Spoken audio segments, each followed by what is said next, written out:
have a confession to make. When I first started working with non-native speakers, I totally failed. And in this video, I'm going to teach you the 3 things I figured out that took my accent training from a failure to a huge success. Before I ever started working with people, I had years of experience as a speech-language pathologist, degrees in speech science and linguistics, and I had lots of training and research on accent modification, so I thought I'd be great. But I was wrong. I was focused on correcting sounds. I was teaching people to say not, can't, wanted, but that's not how people actually talk in fluent speech. I don't say, I can't go to the party. So even if I could teach my client to pronounce that perfectly, they still didn't sound natural. That's when I realized something. I needed to figure out how native speakers really talk and teach people how to do that. If I could analyze the details of real talk and help people to see and adopt those patterns, it would totally change how I coached them. And guess what? It worked. So I want to share with you the top surprises I discovered along the way and how they can help you when it comes to speaking fluently and naturally in English. We're going to look at 3 weird things native speakers do when they talk that you can do too. So the first weird thing that we do in English is that we link words together. And as soon as I started teaching people to do more linking, I realized it actually also corrected their pronunciation errors. Let me give you an example. If a client has a difficulty saying the L sound at the end, like in feel or full or fall, when they say feel it, fall in, full of, that L linking to the next sound typically is much easier to say than the L at the end. Sounds really happen in between other sounds. Unless it's at the end of the sentence or I'm making a break for some reason, I'm always linking. And a lot of the problems and difficulties that my clients face with certain sounds at the ends of words, when they learned how to link, it solved those problems.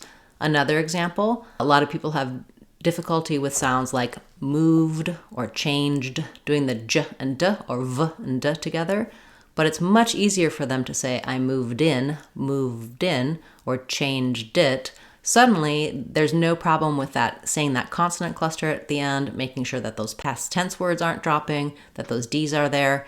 Linking solved that pronunciation problem as well as making them sound more natural and fluent when they were speaking. The second breakthrough that I had, which is another weird thing that native speakers do, is that we have a home base for English, which is the schwa sound. So when I taught people how to say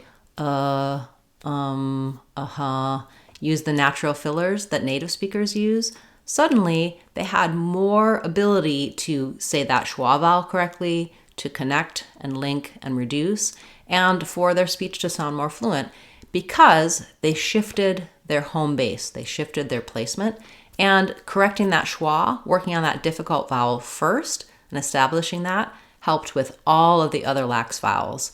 A lot of languages have an E and an E and an U, those pure tense vowels kind of on the outside. They don't have the I, the E, the A, those lax vowels in the middle, the those tend to give people a lot of trouble. And when we establish schwa as the home base and we're really able to get that sound, like those strange fillers that native speakers use, when you start using those and have that as the home base, it solves a lot of pronunciation and accent problems. We also actually need to move a lot less rather than more. Usually when I first started teaching, I was telling people to open their mouth more, to exaggerate the sounds, to move their tongue strongly. And when I told people to actually make their tongue be more lazy, act like it's resting, lounging on the couch in the position, and just make tiny little movements, I'm just working on it, I'm just going to the store, having that home base and those small movements, suddenly they sounded so much more natural. They were getting the placements correct, they were getting the vowel and consonant sounds correct. So less is more in terms of the movement. It's not about opening the mouth or exaggerating the sounds. It's really about staying in that centered place and making these small movements. You can learn more about that in the videos I have for vowel schwa and for placement. Check that out here on the channel. The third major thing that I learned about teaching pronunciation, teaching accent, is that you have to work on intonation. You have to work on the rhythms, because intonation drives pronunciation.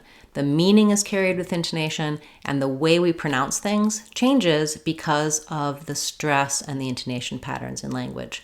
I used to shy away a little bit from teaching intonation. I didn't understand it myself. It was difficult. And the more I studied and learned about stressed timed language, the more I studied about patterns and examined what do people really do? What is the real talk for intonation? The more I was able to help my clients master that, sound more natural, and again, correct their pronunciation by focusing on their intonation. I'll give you a few examples. The stress of a word dictates the vowel sounds. Where we stress changes our sounds. So for example, a word like record is stressed on the first syllable. I have a record of it. The letter E is going to say eh, it's going to follow the spelling rules, but the second syllable is unstressed. Letters OR are not going to say or. It's not record, but rather record, curd. We're going to have a short, reduced, unstressed syllable. But in that same word, as a verb, I'm going to record our session. I'm going to record my voice. Suddenly, I'm not saying that eh for letter E anymore, and I am saying the or for cord because it's stressed. So record versus record, just a very simple example of where I'm stressing is going to change the sounds, the vowel sounds of a word, and this happens in all kinds of words. It's one of the major ways that you can correct your pronunciation is making sure that you're using the correct syllable stress on words. A second example, all of that linking, reductions, all the things I'm talking about for real talk speech are driven by intonation, because in order to keep the same rhythm for a stress time language and have those important words be a little bit drawn out and those structure words be a little bit shorter and faster, we have to be able to link and reduce on the shorter words. An example might be, I'm saying the sentence, I should have given him some more time. Should have given time are important in this sentence. They're going to get more length. All of those other pieces, you heard how quickly I had to say them. I should have given him some more time.